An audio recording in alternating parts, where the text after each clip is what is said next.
I was snowboarding, and it was my first year snowboarding, and all my friends have been snowboarding for like years on years, and like I was like, yeah, I'm going good. Like actually keeping up with them doesn't last that long. Catch an edge, face plant. I was just like, that hurts so bad. I first met Alli when she was 14 and had just fallen and broken her clavicle.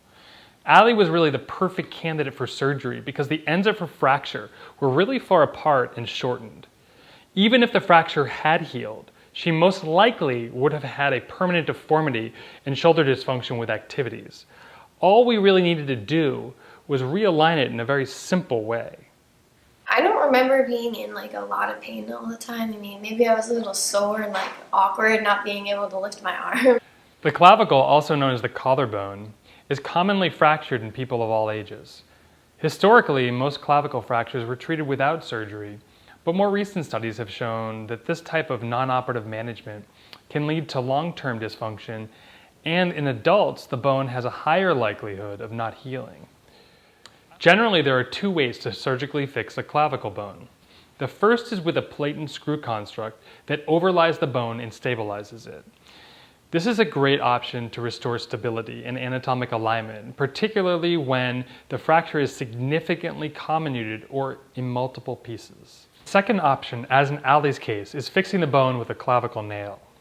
This is a metal rod that is essentially hidden within the tubular structure of the bone and cannot be felt under the skin after surgery. This minimizes the chance of irritation from the straps of a backpack or a handbag. This surgical technique also minimizes the size of the incisions, which are about 2.5 centimeters in length and fall in line with the clavicle. Once they're healed, they are barely noticeable.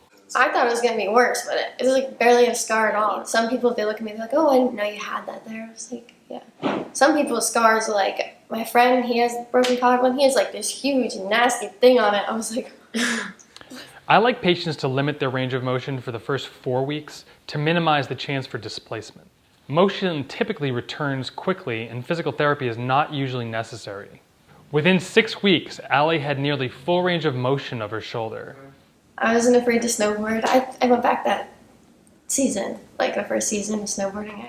Clavicle nails are really a great option for patients who have displaced clavicle fractures but want a nice cosmetic result and an early return to normal function. I liked it. You guys are awesome. Like coming here is like kind of exciting and cool, like to see how it's like worked out and how perfect. Like I was really scared that I wasn't going to be able to tumble or anything, and like actually tumbling back to like even better. I'm so proud of Alli. She did a great job with recovery, and as you can see, she's back to all of her activities and she's very happy. It's pretty awesome how it doesn't even hurt or bother me. It's kind of crazy like how badly broken it was.